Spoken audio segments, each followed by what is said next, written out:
नमस्कार, मैं हूं रोहित कुमार। आप न्यूज फॉर नेशन देख रहे हैं। बिहार विधानसभा चुनाव में अचानक से एक अखबार का विज्ञापन, उस विज्ञापन में खुद को बिहार के मुख्यमंत्री पद का दावेदार बताने वाली पुष्पम प्रिया चौधरी पटना के बांकीपुर विधानसभा से चुनाव लड़ने वाली हैं।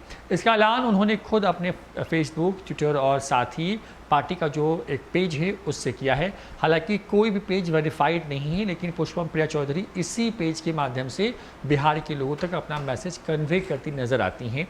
ये पेज है पुष्पम प्रिया चौधरी का, सीएम कैंडिडेट बिहार 2020 का, और यहाँ पर 5 लाख से ज़्यादा लोग इन्हें फॉलो करते हैं। 5,95,000 से ज़्यादा लोग करीब फॉलो करते हैं इन्हें। और यहाँ पर 2 पोस्ट उन्होंने लिखा है। पहला पोस्ट है जिसको हम यहाँ पे लाएँ तो ये पोस्ट है कि राजधानी पटना के बांकीपुर विधानसभा क्षेत्र, जो इसका विधानसभा नंबर 182 है, से चुनाव लड़ते हुए मैं प्लूरल्स पार्टी की ओर से बिहार की मुख्यमंत्री उम्मीदवार हूं। मैं सत्ताधारी दल जनता दल यूनाइटेड के राष्ट्रीय अध्यक्ष श्री नीतीश कुमार जी और मुख्य विपक्षी दल राष्ट्रीय जनता दल के राष्ट्रीय अध्यक्ष श्री लालू प्रसाद यादव जी से गुजारिश करती हूं और सम्मानपूर्वक चुनौती देती हूं कि मैं अपने मुख्यमंत्री उम्मीदवार को पटना के इस ऐतिहासिक सीट और आपकी 45 वर्षों की राजनीति के केंद्र से चुनाव लड़ाएं और अपने 15 वर्ष के शासन पर जनमत संग्रह प्राप्त करें, क्योंकि यह चुनाव उनके 30 साल के तथाकथित सामाजिक न्याय और सुशासन के दावों और बिहार के बीच है। माननीय मुख्यमंत्री जी, आपने अपने 15 वर्षों के शासन में एक भी चुनाव नहीं लड़ा है।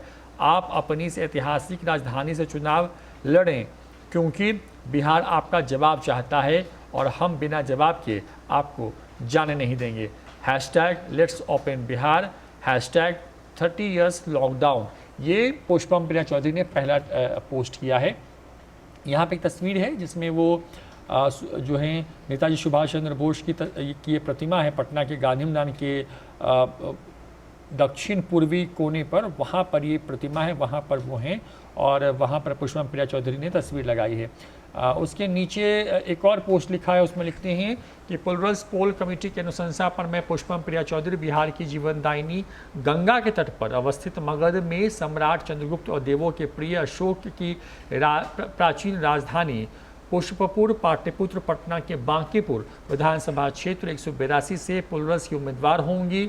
मैं institute of development studies universities of success से डेवलपमेंट स्टडीज़ में और London school of economics and political science से पब्लिक एडमिनिस्ट्रेशन में मास्टर्स हूँ और चाणक्य के कहे अनुसार एक शासक बनने के लिए आवश्यक विषयों पॉलिटिक्स, फिलॉसफी और इकोनॉमिक्स की मैंने गहन पढ़ाई की है और विकसित समाज के लिए पॉलिसी मेकिंग का कार्य किया है। बिहार के इस चुनाव में अपने 241 साथियों के साथ सफल होकर न सिर्फ पाटलिपुत्र के मगध के प्राचीन गौरव की वापसी, बल्कि पूरे बिहार को 2025 तक भारत में नंबर 1 और 2030 तक विश्व के श्रेष्ठ जगहों में से एक बनाने को कृत संकल्पित हूँ, क्योंकि यह मेरे बिहार की वापसी का दशक है।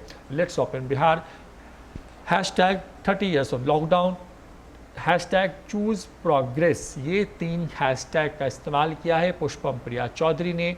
और यहाँ पर एक तस्वीर है जिसमें पुष्पम प्रिया चौधरी काले कपड़े में, जो कि उनका एक कह सकते हैं कि आइकॉन भी आजकल हो गया है, उस कपड़े में नज़र आती हैं और साथ ही फूलों की माला, काले रंग का मास्क पहन रखा है। तो पटना के बांकीपुर की बात कर लें तो बांकीपुर पटना राजधानी का बिल्कुल सबसे पॉश इलाका है। ये सीट बीजेपी का गढ़ मानी जाती है। यहाँ से बीजेपी के सिटिंग विधायक हैं नितिन नवीन, अच्छी खासी पकड़ है उनकी, काफ़ी आसानी से उपलब्ध होने वाले नेताओं में गिने जाते हैं और बड़ी बातों को मुखरता से रखते रहे हैं। बिहार बीजेपी के अभी इसके पहले की कमेटी में युवा के अध्यक्ष भी रह चुके हैं। कई राज्यों में चुनाव कराने का अनुभव है और पटना के लोगों में उनकी एक अलग पहचान है। तो उस सीट को पुष्पम प्रिया चौधरी ने चुना है, जो सीट बीजेपी की अपनी सीट है और जहां पर ये मान की बीजेपी चलती है कि इस सीट पर जीत लगभग तय है, वहां से प्लूरल्स पार्टी की उम्मीदवार होंगी पुष्पम प्रिया चौधरी। एक और सीट से चुनाव लड़ने वाली हैं और ये सीट होने वाली है दरभंगा के किसी इलाके की, मधुबनी मिथिलांचल के इलाके से। वो सीट भी कौन सी होगी उस पर मैं अनाउंसमेंट बहुत जल्द करने वाली है। जैसे ही जानकारी आएगी लेकर के हाजिर होंगे आपके लिए। फिलहाल इतना ही, नमस्कार।